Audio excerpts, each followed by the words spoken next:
Welcome to new TV Telugu. ఇప్పుడు Telangana top 10 చూద్దాం. కామారెడ్డి జిల్లా బీబీపేట్ మండలం తేత్రయుగ కాలంలో నిర్మితమైన శ్రీ వేణుగోపాల స్వామి దేవాలయంలో కార్తీక పౌర్ణమి సందర్భంగా రథయాత్ర అంగరంగ వైభవంగా నిర్వహించబడింది. ఈ కార్యక్రమంలో గ్రామ ప్రముఖులు, వివిధ కులాల సంఘ పెద్దలు, గ్రామ ప్రజలు అధిక సంఖ్యలో పాల్గొని వేడుకలను ఘనంగా జరుపుకున్నారు. నల్గొండ జిల్లా గుర్రంపూడ్ మండలం కొప్పోలు శివాలయంలో కార్తీక పౌర్ణమి సందర్భంగా ప్రత్యేక పూజలు నిర్వహించారు. తెల్లవారుజాము నుండే భక్తుల తాకిడి మొదలైంది. ఆలయ అర్చకులు అన్నేపర్తి శివాజీ శర్మ ఆధ్వర్యంలో శివలింగానికి అభిషేకాలు జరిగాయి. మహిళలు కార్తీక దీపాలు వెలిగిస్తూ స్వామిని దర్శించుకున్నారు.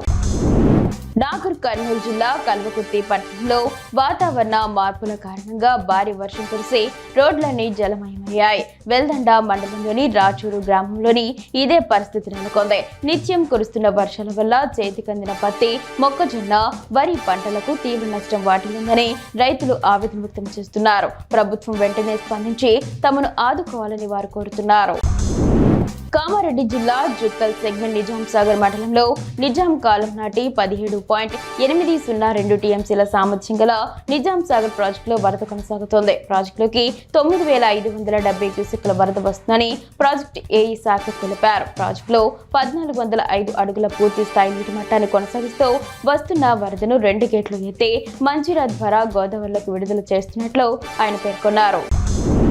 ఇటీవల తుఫాను కారణంగా కొట్టుకుపోయిన విజయరామరాజుపేట వద్ద డైవర్షన్ బ్రిడ్జ్ నిర్మాణ పనులు యుద్ధ ప్రాతిపదికన చేపట్టారు. ఈ పనులు పూర్తి కావడంతో ఈ రోజు నుంచి ఈ బ్రిడ్జ్ పై ద్విచక్ర వాహనాలకు అనుమతి మంజూరు చేశారు. పెద్ద వాహనాలకు కూడా సాయంత్రం లేదా రేపటి నుంచి అనుమతి లభించే అవకాశం ఉంది. దీంతో ద్విచక్ర వాహనదారులు సురక్షితంగా ప్రయాణాలు సాగిస్తున్నారు.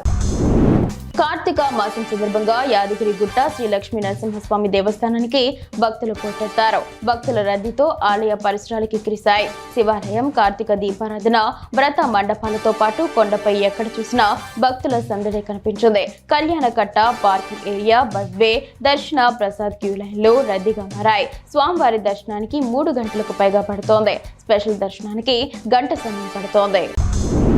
విశాఖలో కార్తీక పౌర్ణమి సందర్భంగా బీచ్ స్నానాలకు వచ్చే భక్తులు జాగ్రత్తలు పాటించాలని విశాఖకు చెందిన మెరైన్ సిఐ రమేష్ విజ్ఞప్తి చేశారు. డీఐజీ అదనపు ఎస్పీ ఆదేశాల మేరకు మెరైన్ పోలీసులు ప్రత్యేక బందోబస్తు ఏర్పాటు చేస్తున్నారు. నిర్దేశిత ప్రాంతాల్లోనే స్నానం చేయాలని, సెల్ఫీలు, వీడియోల కోసం లోపలికి వెళ్లవద్దని కోరారు. గజ ఈతగాళ్లు పోలీసులు పహారా కాస్తున్నట్లు వెల్లడించారు.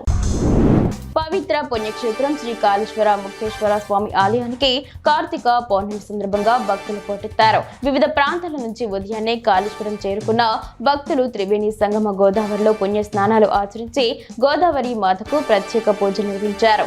ఉసిరి చెట్ల వద్ద 1,00,000 వత్తుల దీపాలు, ముగ్గులు వేసి అర్చకులకు దీపదానాలు చేశారు.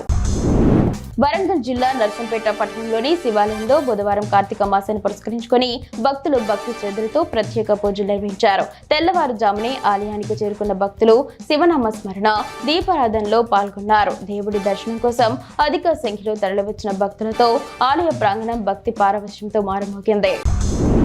కాజీపేటలోని శ్వేతార్క మూఢ గణపతి దేవాలయంలో కార్తీక మాసోత్సవ వేడుకల్లో భాగంగా అయ్యప్ప స్వామి మాలధారణ కార్యక్రమం వైభవంగా జరిగింది. శబరిమల మండల పూజలకు వెళ్లే భక్తుల కోసం ఆలయ వ్యవస్థాపకులు ఐనవోలు అనంత, మల్లయ్య శర్మ సిద్ధాంతి మాలధారణ చేశారు. ఈ కార్యక్రమం భక్తులకు ఆధ్యాత్మిక స్ఫూర్తినిచ్చింది.